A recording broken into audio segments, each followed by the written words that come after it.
بسم اللہ الرحمن الرحیم۔ ایک عزیز کا سوال تھا کہ حالت سفر میں سنت پڑھنا چاہیے، پڑھنا ضروری ہے یا سنت چھوڑ سکتے ہیں۔ اس سلسلے میں پہلی بات تو یہ ہے کہ سفر کی حالت میں 4 رکعت والی نماز قصر کرنے کی اجازت ہے، یعنی 2 رکعت پڑھنے کی اجازت ہے جب ہم انفرادی طور پہ پڑھ رہے ہوں، اور اگر ہم مقیم امام کے پیچھے جماعت کے ساتھ یا مقیم آدمی کے پیچھے اپنی جماعت بنا کر اقتدا کرتے ہوئے مقتدی بن کے پڑھ رہے ہوں تو پھر ہم 4 رکعت والی نماز پوری 4 ہی رکعت پڑھیں گے۔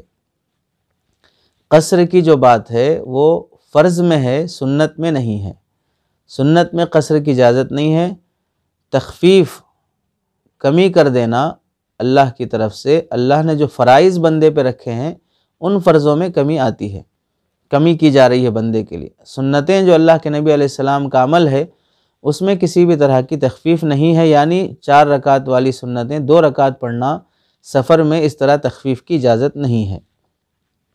پڑھنی ہو تو پوری 4 رکعت والی سنت 4 ہی پڑھیں گے، نہیں پڑھنی ہو، عذر ہو تو 4 رکعت چھوڑ دی جائیں گی۔ سنت میں قصر کی اجازت نہیں ہے۔ دوسری بات یہ ہے کہ اللہ کے نبی علیہ السلام سے سفر میں سنت پڑھنا ثابت ہے۔ بعض احادیث میں اللہ کے نبی علیہ السلام سفر میں بھی سنت کا اہتمام فرماتے تھے۔ تیسری بات یہ ہے کہ فجر کی سنت کی زیادہ تاکید آئی ہے۔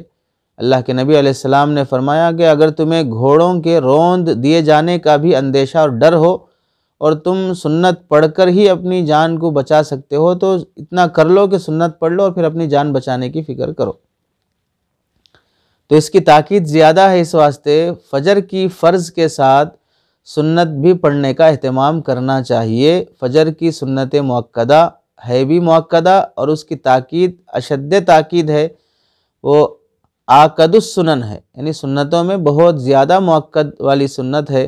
اس واسطے فجر کی سنت کا تو بہر صورت اہتمام کرنے کی کوشش کرے۔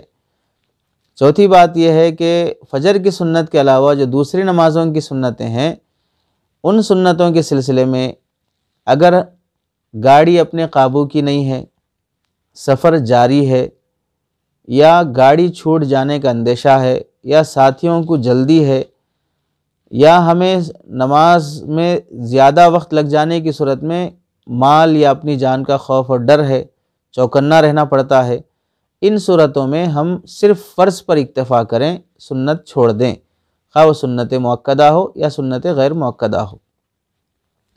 سنتوں کی وجہ سے ساتھیوں کو تکلیف نہ ہو، راستے میں نماز پڑھنے کی وجہ سے آنے جانے والوں کو تکلیف نہ ہو، یا گاڑی چھوٹ جانے کے اندیشے کے باوجود بھی ہم نماز میں لگے ہوں، اس طرح کی حرکت نہ ہو۔ تو اگر سفر جاری ہو، جلدی ہو، گاڑی قابو کی نہ ہو، خوف ہو، ان حالتوں میں سنت مؤکدہ غیر مؤکدہ سب چھوڑی جا سکتی ہیں۔ فجر کی سنت کے علاوہ اسے بہر صورت پڑھنے کا اہتمام کرنا چاہیے۔ اگر بہت مجبوری ہو تو اس میں بھی گنجائش نکل سکتی ہے۔ 5ویں بات یہ ہے کہ اگر گاڑی ہمارے قابو کی ہے یا ہم رکے ہی اس واسطے ہیں کہ ہمیں نماز پڑھنا ہے، یا ہمارا سفر جاری نہیں ہے بلکہ ہم مسافر تو ہیں لیکن 1-2 دن کہیں قیام کرنے کی نیت سے رکے ہیں، یا 1 دن ہی رکنے کے لیے نیت سے رکے ہیں، یا 1-2-4 گھنٹے ہی رکنے کی نیت سے رکے ہیں، کوئی ایسی جلدی بھی نہیں ہے، گاڑی کا اور سفر کا وقت بھی طے ہے، تو جب ہمارے قابو کی بات ہے، ہم قیام کی حالت میں ہیں اور کوئی جلد بازی بھی نہیں ہے، کوئی ایسی خوف کی بات بھی نہیں ہے، تو ایسی صورت میں سنتیں پڑھ لینے کا اہتمام کرنا چاہیے، چاہے وہ ظہر کی ہو، مغرب کی ہو یا عشاء کی ہو، ان اوقات کی سنتوں کا بھی اہتمام کرنا چاہیے۔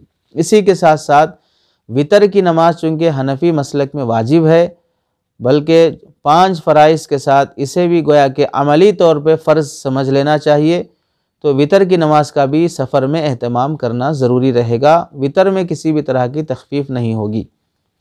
تو یہ ہے سفر کی حالت میں سنتیں پڑھنے اور نہ پڑھنے کے سلسلے میں تفصیل۔